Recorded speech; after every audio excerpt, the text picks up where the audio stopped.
and Chief Analyst of the 21 Group, and joining Carbonite along with eVault Partners as we discuss Peacefully Protected, Stopping the Cyber Breach with Defense in Depth.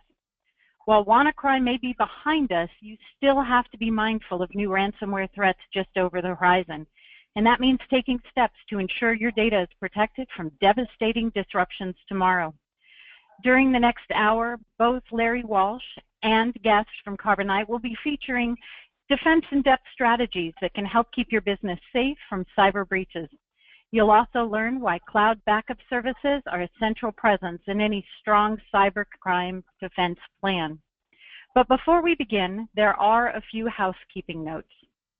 If you haven't already done so, we ask that you please mute your line to provide a clear listening experience for all attendees. And if you should have any questions, please use the dialog box on your GoToMeeting console. There we'll be able to answer questions to you directly.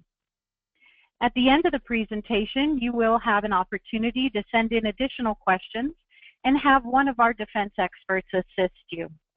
And now I would like to introduce you to Larry Walsh, CEO of the 2112 Group. Larry is one of the most recognizable figures in the IT channel and security community and is considered one of the more forward-thinking leaders in the industry today. A seasoned journalist, analyst, author, and industry commentator, Larry is also the co-founder of Channelnomics, which is a leading provider of IT channel news and analysis. Prior to founding the 2112 Group, Larry was an award-winning technology journalist and publisher, previously at Ziff Davis Enterprise, and Vice President of Marketing Experts for Channels and Security, as well as a publisher of Channel Insider, a leading online technical channel publication. He has also been the editor of Baseline magazine. Larry also added to that list the editor of VAR Business and Government VAR magazines, where he oversaw all major research and awards initiatives. Always interested in driving innovative discussions, Larry was the founder and executive director of the Channel Vanguard Council, a collaborative group of technology channel executives. And in addition, Larry is the co-author of The Power of Convergence. And Larry, I'd now like to turn the microphone over to you. Terrific. Thank you, Kathleen, and thank you everyone for joining us today.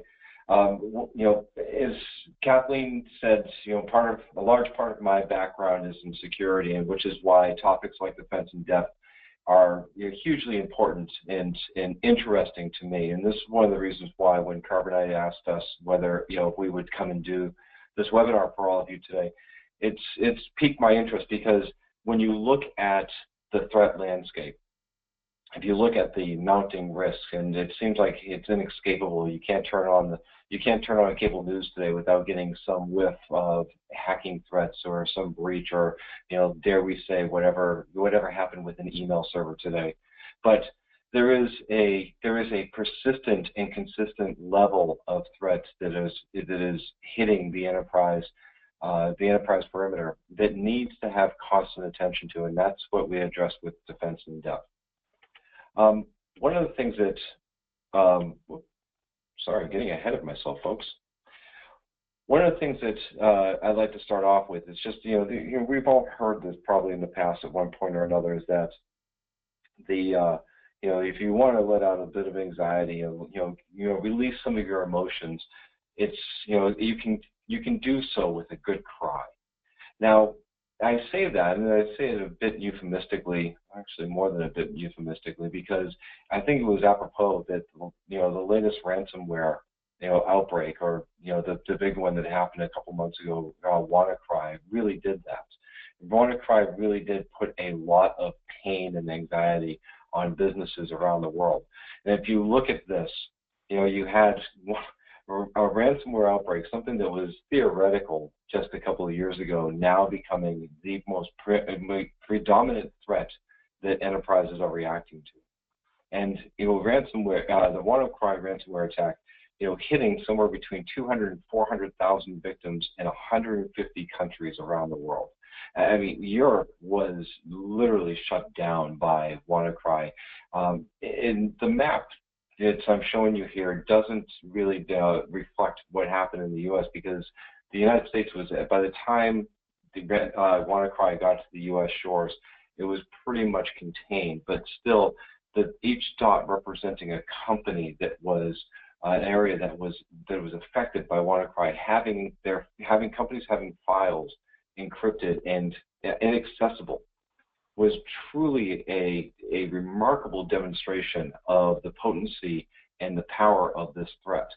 And just recently, we had another ransomware outbreak, Petya, which is actually not a new ransomware variant. Petya has been around for a while, but this one was, not to get too political about this, but they say it was state-sponsored. The primary target of it was Ukraine, and let's not get into what's happening in the Ukraine today. But it's the one thing that we can say is about cyber threats, particularly ransomware or other viruses.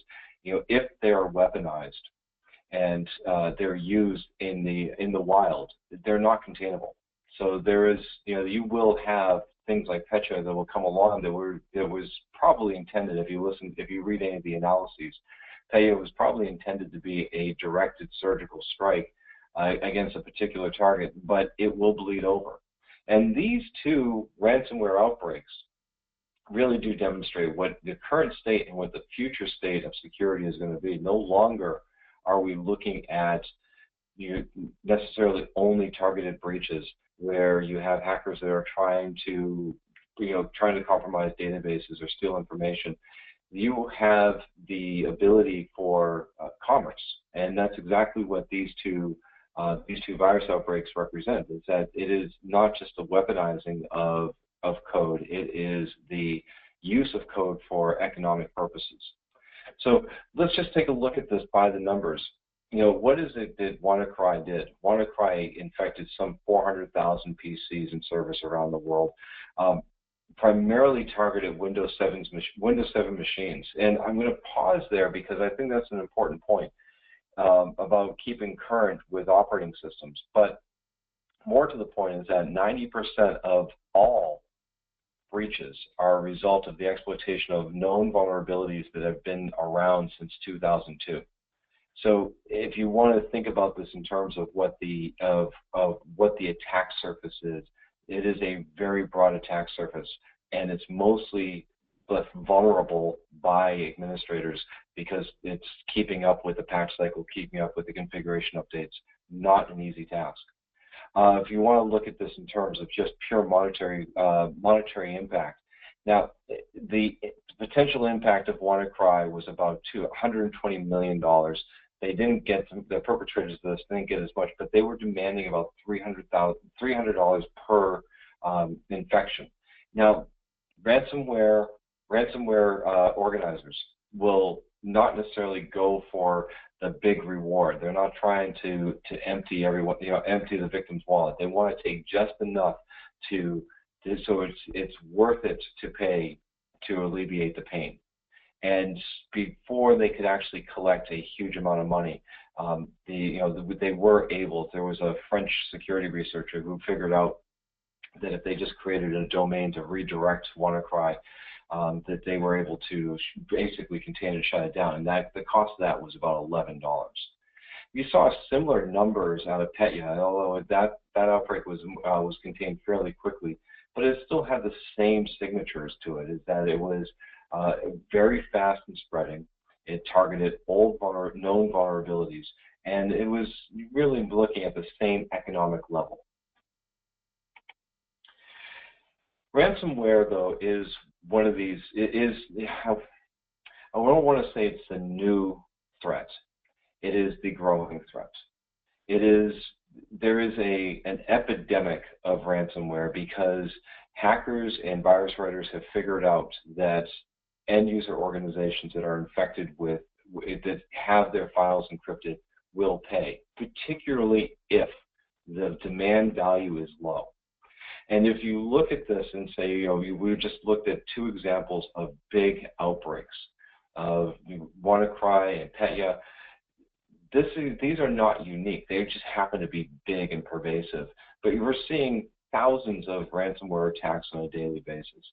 And the volume of these attacks is increasing exponentially. Is that, you're looking at, by some estimations, about a 300% annual increase in attacks. And a lot of these are targeting, and targeting is also not exactly a precise word, it's the precise term to use here, but most of the victims are SMB and mid-market companies. And part of the reason for that is there's there's many more of them. There's only 500 companies in the Fortune 500. There's only 2,000 global 2,000 companies. The number of billion-dollar-plus companies is actually limited to the thousands. The SMB and mid-market segments have millions of entities. And that's what makes them, that's one part, is that there's a huge number of potential victims. But the other part of it is that they don't do security very well. And as a result of that, through a limited investment, limited technical capabilities, limited expertise, you have not only a large attack surface, but a highly vulnerable attack surface. And you put that out there with an engine, a viral engine that can make money for the attackers directly. Because the way that hackers made money before would be to steal information and broker, either pilfer data or credit card numbers, or take credit card numbers and use them through identity theft. With ransomware, they get paid directly, and through that they have a direct revenue model that has a very low risk of being caught. So how does ransomware work? Well, it's relatively simple. In fact, this is following a very well-documented and well-known model. The old saying that we've been saying for 20 years: don't open unexpected attachments, it's attachments from unknown senders in email. Don't click on your unknown URLs in emails or social messages. But that's exactly what end users tend to do. And in fact, it's been my experience that the greatest vulnerability of any organization is not in the infrastructure. It is not in the application. The vulnerability is in the people. And we have this pervasive need of, or maybe it's just absent-mindedness, by which we will click on random buttons and random links and open attachments, even though we know that nobody's going to be sending us a picture of Kim Kardashian. Even though we know that that we never did have a Nigerian uncle, and when there's no possibility that there are untold millions waiting for us in Africa. Yet people do that. And so the primary way of how ransomware works is that it usually comes in through an email, either a spear phishing or a phishing attack. It has some payload that is disguised as an attachment, typically a Word or a PDF file. And when that gets clicked, it opens up that payload, and that payload will then execute. Now, what makes ransomware different from other viruses and worms is that the payload doesn't destroy data, and it doesn't just open up a backdoor for external communications. It encrypts the data on all the files and all the shared files. So once it gets onto either a PC or a server, it will then seek out any of the drives or any of the file share, within the file system, and start encrypting files. In the encryption, this is what makes ransomware so interesting and so dangerous, is that encryption will allow you to see what's there, but it will not allow you to do anything with it. And what happens is that it will then, once the attack is notified, once the attack happens and it's been successful, it will notify the hacker of the execution. The demand will go out for money to unlock the files, because, as many of you probably know, encryption is a two-part process. You have your public key and you have your private key. And without the private key, it doesn't matter whether you have all the public keys in the world, you're not going to be able to decrypt it. In theory, there are, one of the things that's, because of sloppy coding in ransomware, you do have some ability to decrypt it independently. But if you have a good coder that is creating a ransomware file and using something along the strength of, say, AES, 256-bit encryption, it could literally take years to brute force that open. So that's the reason, and so that's the reason why you have so many organizations that are just paying. In fact, at one point, in the not too distant past, The best advice the FBI could give a victim of ransomware was to pay the ransom, because there wasn't an effective way of decrypting files. There are two types of, predominantly there are two types of ransomware. There's a lock screen, which typically doesn't, it's not really used anymore. Basically, it would just prevent you from seeing anything. It's essentially would just flash a message on your screen saying that you've been infected. Unless you pay, you don't get to see anything. A more discreet way of doing this, and this is what how WannaCry and Petya worked, is to go in and just render the files useless. And it's not just the inability to see it. That's not the impact. The impact is a disruption of operations. What you saw in the ransomware outbreak, the WannaCry outbreak, is particularly in Europe, you had hospitals that were crippled by the infections, because it's not just that they couldn't see the files, they couldn't operate. And that is the real danger. And even if the code is faulty and you can decrypt it, there is still a disruption in operations that will cause untold volumes of damage. Now, in a hospital setting, that means lives. In business operations, it means revenue. And for every hour that you are unable to access mission-critical files, that is a lost opportunity that is in which the enterprise incurs cost while trying to recover from the attack. In fact, let's talk about what does it mean in terms of impact. And some of the research that the 2112 did for Carbonite, we came up with a number of data points. Even though WannaCry and Petya were not what we would say economic successes, they did not generate a huge amount of revenue for the attackers. They did cause a lot of disruption. If you go back to the first half of 2016, when we first did the research for Carbonite, you looked at about $210 million in direct losses of ransomware to businesses. There were more than 2.3 million users affected just between April 2015 and March 2016.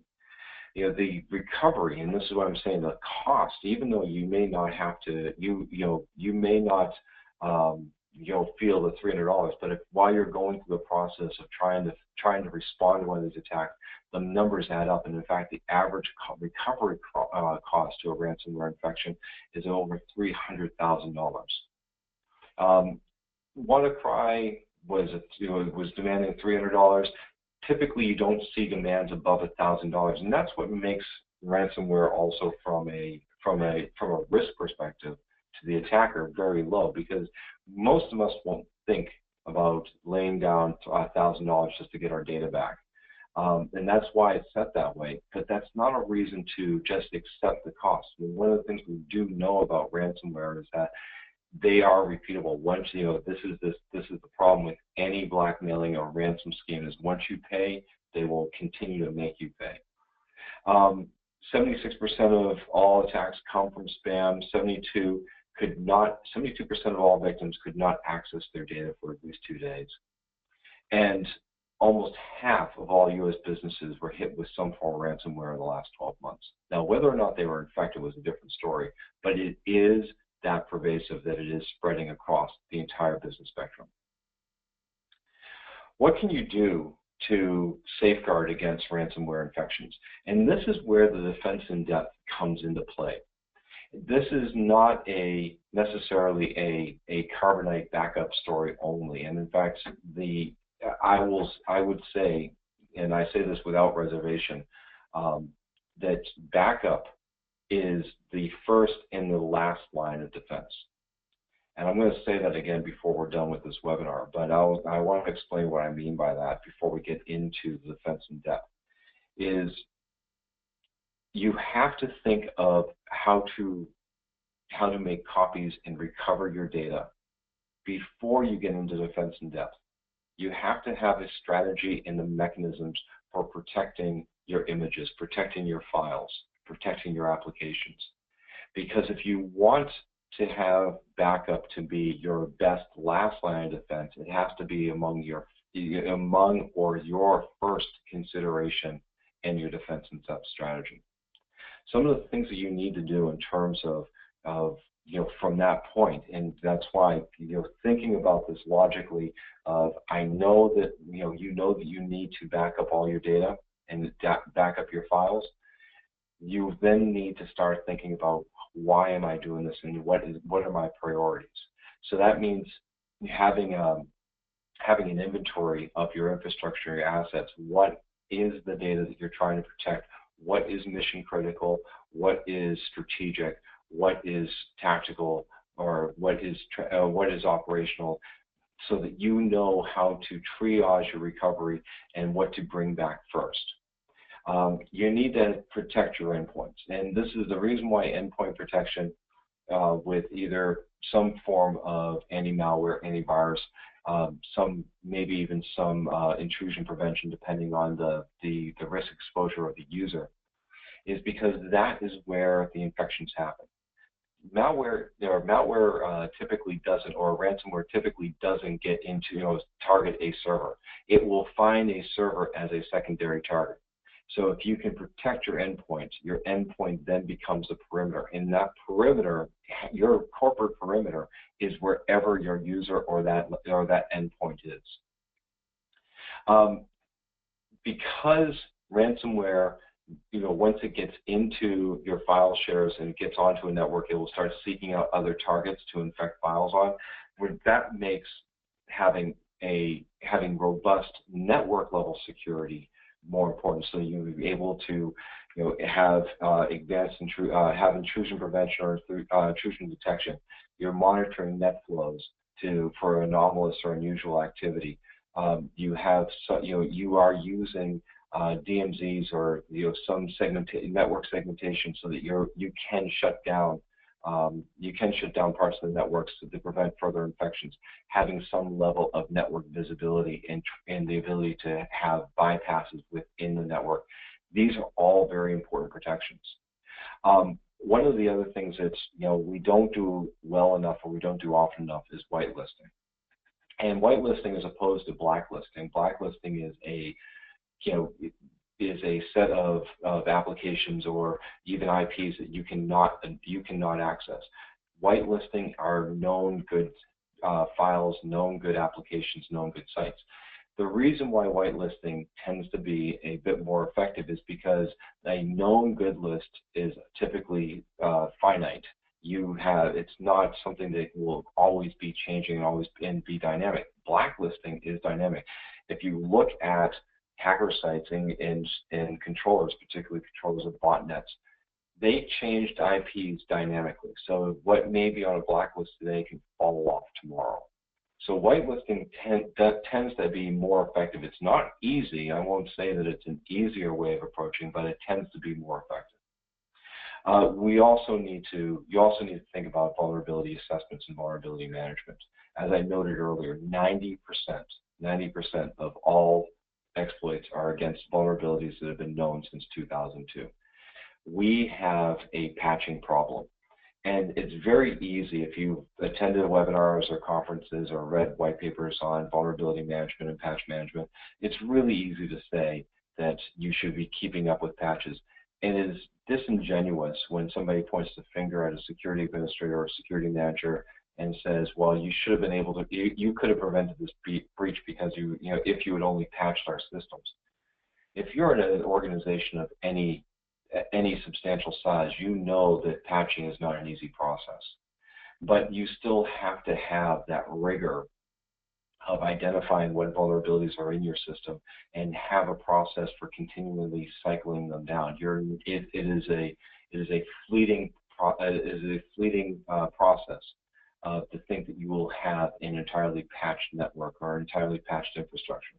But through vulnerability assessments and vulnerability management, you can shut down the more critical ones. You can shut down the most advantageous or critical points of entry or vulnerabilities to mitigate or minimize the risk exposure. And then finally, what I'd say is that security awareness training is something that should be done on a regular basis. I noted this earlier, and it's worth repeating again. Your biggest weakness is not a technology, it is your people. Security is inversely proportional to functionality or ease of use. And our end users will always find a way to make their processes or make their workloads easier, even if it breaks the security process or the security paradigm. So enabling and arming your users with information and best practices on how to keep their data safe, how to keep the corporate data safe, how to keep themselves safe is a vital part of this defense in depth process. Some of the best practices for mitigating ransomware exposure, and I'm going to again be upfront and candid about this. These are not just applicable to ransomware. These are good security best practices across the board, requiring strong, complex user passwords and requiring users to change them regularly. You don't want to leave exposed accounts.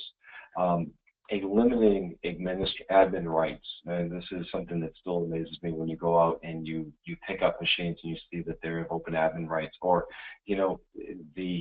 everybody's probably heard the horror stories is that routers still being deployed with default username and passwords, or passwords that are just the username's admin and the password's admin.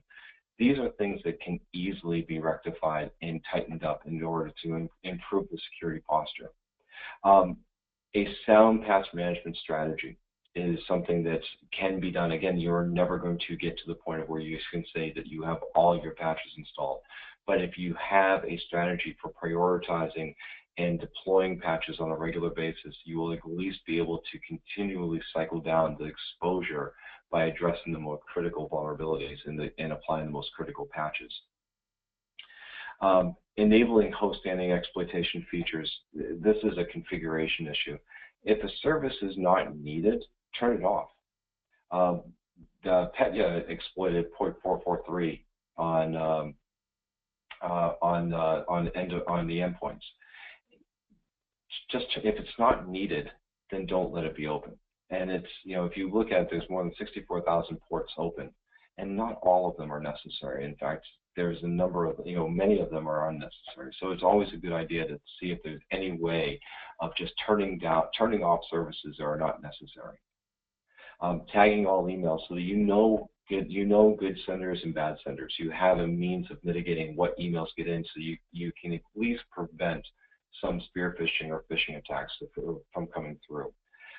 Disabling auto run, so if somebody puts a memory stick into a PC or they download an executable, that it doesn't just run automatically and starts doing malicious things. And lastly, have an incident response plan. And this is another thing is that a lot of companies don't put enough thought into. Even if you have a security plan, if you don't have an incident response plan, then you don't have a definable process for saying what gets addressed first.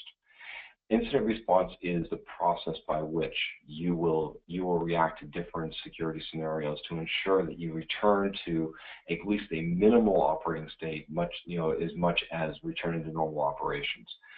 If you don't have an incident response plan, you get attacked, or you have a security incident, that will happen. Everyone will have one. Then you will have a chaotic. You will cost you time as you try to figure out what to do first. The incident response plan tells you what to do first. Developing a ransomware protection plan, it really is just basics. Raise your user awareness. And as much as the recent ransomware outbreaks have exposed many users to the threat, it's not necessarily always internalized, and it's certainly not always top of mind. So continual reminding of people of what the threat is and how to recognize it and what to do can help make a big difference in the way that you approach security. The other thing is that always do security assessments and and measure your security posture. This is, you know, if you have a security strategy and a security plan, you have your incident response plan, you can measure effectiveness. The answer to the question, are we secure, is always no. But you can measure what has been done to mitigate security threats, what you're doing to continue to improve the security posture. You can say with some level of certainty how well you're protected today. And by doing that, you have to do not just a one-time security assessment, you have to do it continuously. And through that process of assessing security posture, you're able to then go through a continual improvement process for closing gaps and aligning policy and processes so that you can stay current, if not ahead of the threat landscape. One of the things that we've done is that we have created, you know, in some of the materials that you have accessible, you have available to you through this webinar, we have created a security ransomware checklist. And through this checklist, you're able to start to reduce your exposure to the possibilities of having files rendered useless. Now, this isn't necessarily a complete checklist, and it certainly isn't one that is going to work for everyone, but it is a starting point. Every organization has its own unique operating requirements and has its own risk exposure and security profile. But through the checklist that we've provided here, you're able to go through and at least start the process of creating your security awareness cycle and your security posture improvement cycles. The last thing I'd like to leave you with is that you don't have to do this alone. And one of the things that we know is that not only is security difficult, but there aren't a lot of people out there that can do it well. In fact, I think that one of the numbers, I see different numbers, but we're somewhere between 1 and 4 million security jobs that are open because there is a talent shortage in this domain. You have, through Carbonite, a network of qualified experts and their partners. They can not only help you acquire the backup services and the complementary security services that are required to do a defense in depth to safeguard against ransomware, but you can also leverage their expertise. The Carbonite Partner Network are professionals that can share their experiences with the companies that they work with to help improve yours. And that's one of the things that I would really impress upon all the end users attending this webinar is that if you have a need for ransomware protection or just even security or backup, don't go it alone. Bring in one of the Carbonite partners that can help you understand your true needs and craft solutions and processes that will help keep you protected. So with that, I would like to, Kathleen, we can bring Carbonite back into the discussion because I think this is a good point to actually talk about in the greater specifics about what Carbonite does for businesses and how its products work. Great, thank you so much, and thank you for all that background on ransomware. I think it's absolutely critical to understand the scope of the challenge that companies are facing right now. Here at Carbonite, obviously, we handle a tremendous amount of data for an amazing number of customers, some on the consumer side, but certainly working up into small businesses, all the way up into fairly large organizations, totaling 160 petabytes, which is just an incredible amount of data to think that we're storing it. We have performed 100,000 successful data migrations, and those are really at the heart of most of the flexibility that IT leaders are looking for today. And our satisfaction rate is incredibly high, and I think that comes on the back of being able to skirt the kinds of problems that ransomware introduces into organizations, and in particularly critical junctions. Nobody really anticipates a ransomware attack. It's not the kind of thing that you can plan for, even like a patch update. As tedious as those might be, at least you can sort of put them on the agenda. Ransomware hits when you least expect it and can be incredibly dangerous to a business. And of course, you know, for those of you on the phone that are in this group, thank you, but we have over 1,000 partners and VARs and MSPs globally that help make sure our technology reaches as many customers as possible and prevents as many downsides and actually enables as many upsides as we can for our customers around the world. So I want to go a little bit into our portfolio, and on this next slide, it goes into how we look at our portfolio of data protection solutions.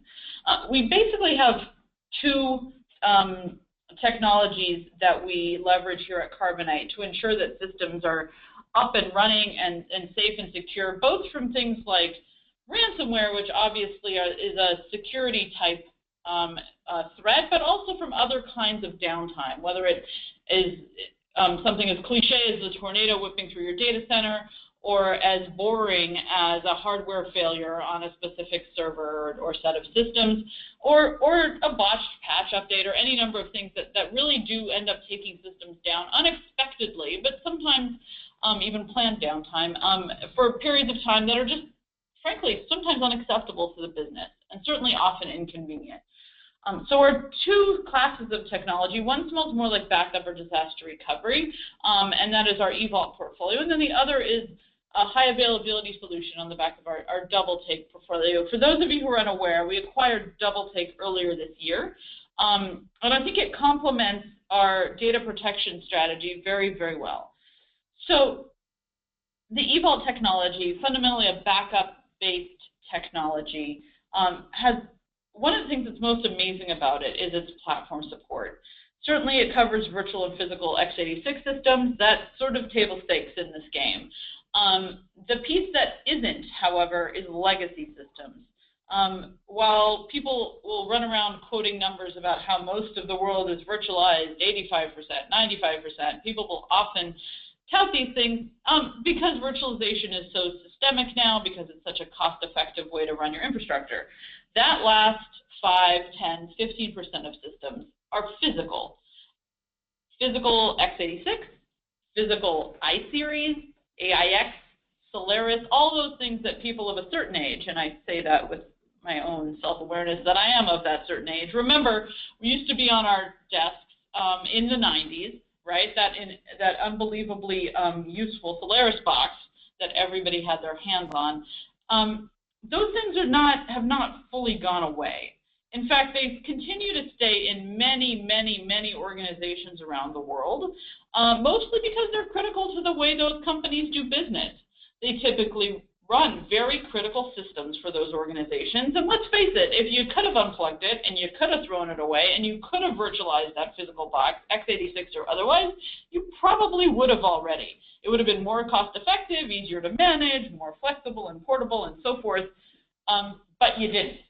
And you didn't because it's still critical.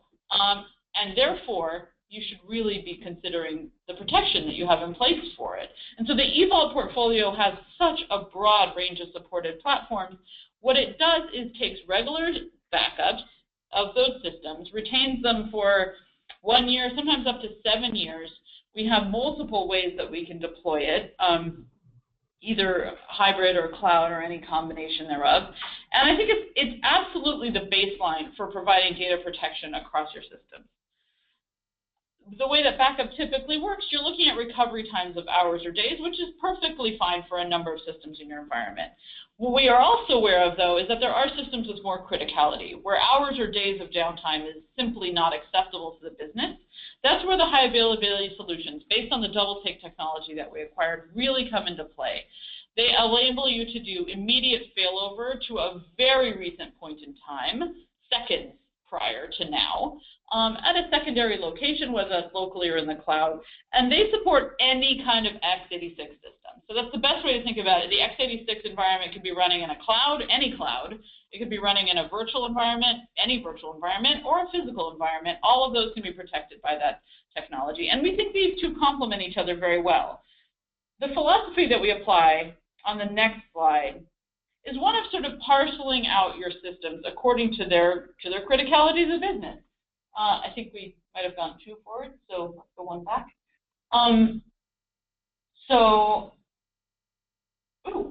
Forward, backward. Fun, excellent. So most organizations have a top, say, 20%-ish of critical systems in their environment. Those are the ones that if they go down, somebody on the executive management team sends an email to somebody on the IT team saying, what has happened? You think of these as the things that drive revenue, the things that keep the machines turning in the factory floor, the technologies that are extremely customer-facing. When those go down, every CIO, every IT leader knows that sort of feeling of dread and trepidation.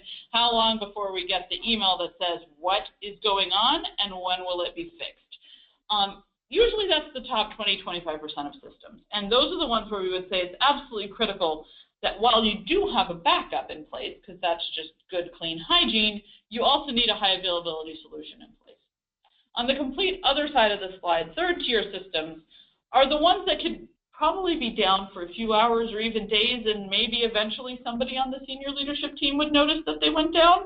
I always pick on HR, which is really unfortunate because they're critical to any business. But if HR systems go down, usually you've got 24 hours to bring them back up before the business actually starts crawling because of that. In fact, people may not know outside of HR for quite some time that anything's gone wrong.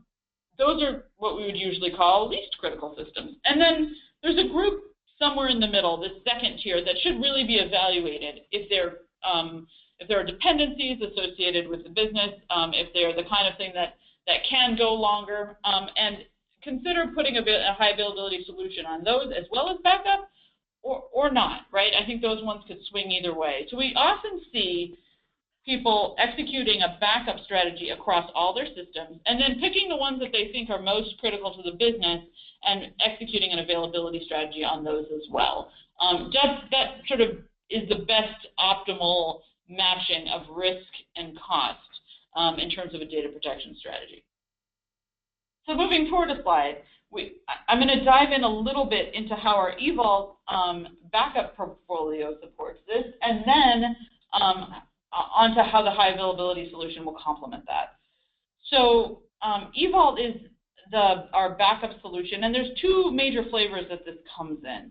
You either can back up your systems directly to the Carbonite cloud. So think that the agent is running on the server you're protecting. It sends regular backups up to the Carbonite cloud. Those can be 1 year, 7 years, however long you need. That secondary copy is off-site, secure, and protected. Some organizations have a desire to have a copy on-site as well, and a sort of what we call a hybrid backup approach. We offer a hardware as a service model in which we'll send you a Carbonite appliance, which you'll plug in on-site. And that appliance takes that first backup and then ships the second backup out into the cloud. These are two models that we look at a great deal. Both are very popular depending on what your needs are. All of them sort of support things that we consider critical in these kinds of solutions. Very flexible deployment models, very flexible restorations. You can restore a whole system or you can go find the files in specific that you'd be looking for. There's very strong security built in. In fact, all of the data is encrypted, and we don't even have access to the keys. You hold the keys, which means that even if we wanted to decrypt it, we couldn't. That's actually fantastic news for most organizations that want to ensure that high standard of security is maintained. Award-winning support, I think it's always critical when you're looking at our data protection solution to evaluate the kind of support that organization is going to give you, because in a pinch, and it's always a pinch with data protection, in a pinch, you're going to want the phone number you call to be one of a responsive, intelligent, skilled technician on the other end. And then finally, we already spoke about platform support. So let's look at the 3 deployment models on the next slide, just to give you a sense for how these could be architected. You could go directly from your server to the cloud. You could go in a hybrid model from your server to an on-site appliance, and these come in a variety of sizes, like anything from 1 terabyte to 170 terabytes. That on-site appliance can be configured to store some % of the backups locally. Often people do the first 7 days locally, for example, and then keep the older backups up in the cloud. So that provides 2 tiers of protection. The benefit, of course, is that if something were to go awry on site, a flood that hit your entire data center, for example, you do have all the copies in the cloud, whereas if something is very localized to a specific server, you can quickly pull the backup from the local appliance and update things locally. And then finally, we support something we call a robo or remote office configuration. The idea that you could put smaller appliances at all of your remote offices that map to a central appliance at the mothership that then goes up into the cloud. These sort of many one-to-one deployments are very common among things like banks, for example, that have multiple locations, or retail outlets that have multiple locations. Then they want to go into a central data center and then finally out into the cloud. You can, as I said, restore files, whole folders, whole servers. It's incredibly flexible. You can restore from the appliance. You can restore from the cloud. You can go to any prior point in time, and that's basically the fundamental way that one avoids the ransomware situation is one simply cycles back the clock to the point before the ransomware hit. You turn back the clock to yesterday or the day before the ransomware hit your system.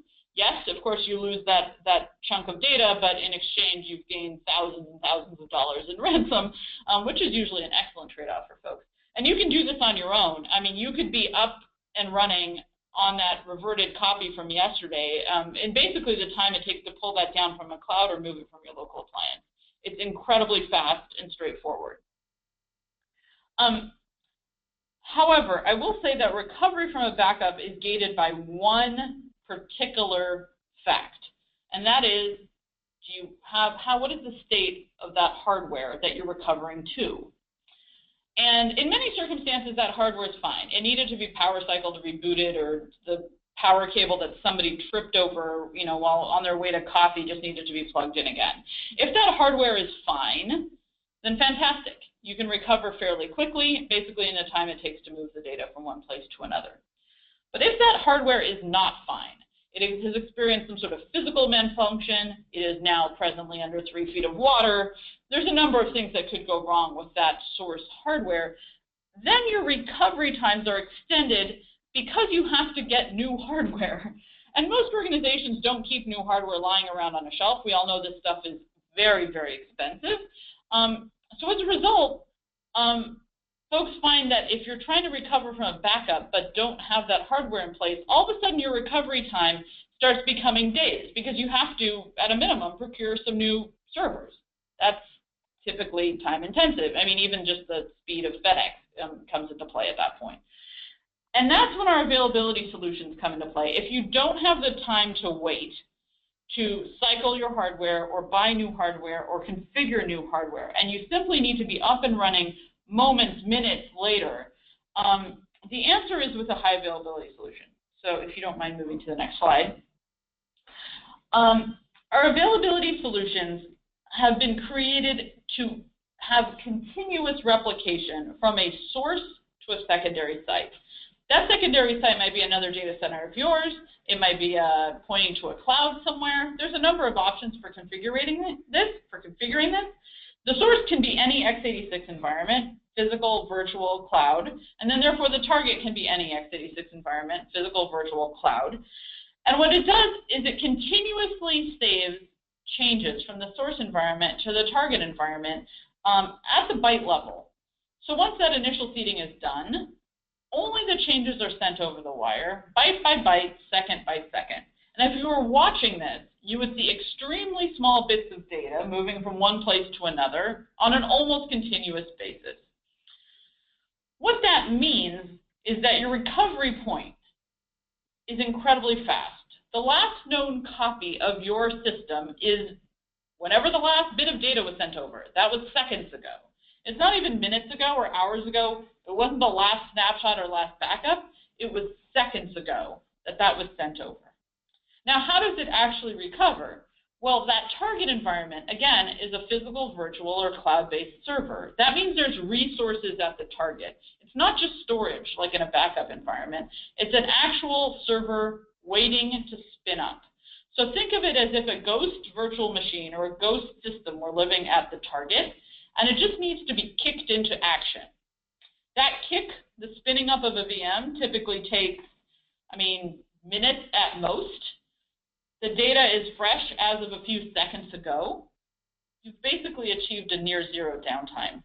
From the moment you press the button and say fail over to that second site, to the moment that that second site is running on a basically up-to-date copy of your system, that's measured in seconds or minutes. It's incredibly fast. That's not enough time for your CEO to call your CIO and complain about the system being down. And that's exactly the idea. For systems that can't afford hours of downtime, what you want is just a blip in the system and, oh, ooh, what happened? Oh, okay, no, it's working now. And to the end user, it's entirely transparent. It's reliable enough to even use for IT maintenance windows. Think about failing over, do your patch update, fail back, right? The whole system basically doesn't impact performance at all because of the level of data that's being sent over being so small. It doesn't impact bandwidth. It doesn't impact your performance of your environment. It's really kind of magical. So if you move to the next slide, there's a bit of a diagram of how it actually works. What you're doing is you're continuously sending changes from this primary system to the target system. And the target system is running something basically like a ghost or a semi-comatose version of your system. Nothing's really going on there. Now, the minute something goes down, you have two options. First, the data stops being sent. Now, you can either automatically trigger a failover based on whatever metrics you think are appropriate for your system, or you can manually press the big red button that says fail over to the secondary environment. That kicks the secondary environment up, wakes it up. Again, this could be at your secondary data center. It could be down the hall. It could be at a cloud. You wake up those systems at the secondary environment, physical or virtual system, whatever it is. And then you can redirect all of DNS, and your users will start pointing to that next system with just barely a blip of downtime. And this is exceptional for folks that need systems to basically be up all the time. That's the entire point of availability. I do want to put another plug here because this is actually, for those of you who are tracking, a pretty clever way of moving workloads as well. If you think about it, a move from one physical piece of hardware to another, from one hypervisor to another, from one cloud to another, if you're uncomfortable with the present cloud you're at and think it's not suiting your business, a great way to move from one to the other would be if that migration happened with almost no downtime and no interruption in business. So you can replicate from one location to another, set it all up, and then at 6 p.m. on Thursday night, when everyone's comfortable and ready, you press the button, effectively fail over to that second location, and just run at that second location. That's a migration activity. It's just a very planned failover. And so our technology is used both for availability and also for migration or movement from one place to another in an incredibly seamless way. All of these technologies, the backup technologies, the availability technologies, the migration technologies, are designed to protect your systems against downtime, against nefarious things like ransomware that we talked about earlier, against natural disasters, with an eye toward the fact that we know that IT leaders are interested in maintaining the integrity of their systems at all times, and that these are increasingly critical to the ongoing operation of the business. So with that, I think we have another slide on where you can find more information about these Carbonite solutions. And I'll pass it back to you. So I was going to say, Larry, if we could go back to that final slide, I'd like to say thank you very much, Lilac, for sharing all of that very important information with us. And our time has come to an end today. If you have any additional questions that you did not ask in the dialog box, we ask that you forward them on. You can reach this team at the information that you see below, and we'll get back to you as soon as possible. A link to today's presentation will be available. You will also see some handouts there over in the dialog box for those that would like to download today's presentation. And so on behalf of Carbonite, we'd like to thank you for joining us today, and we look forward to continuing the conversation with you on our blog, Facebook, Twitter, and LinkedIn sites. Thank you so much and have a great afternoon.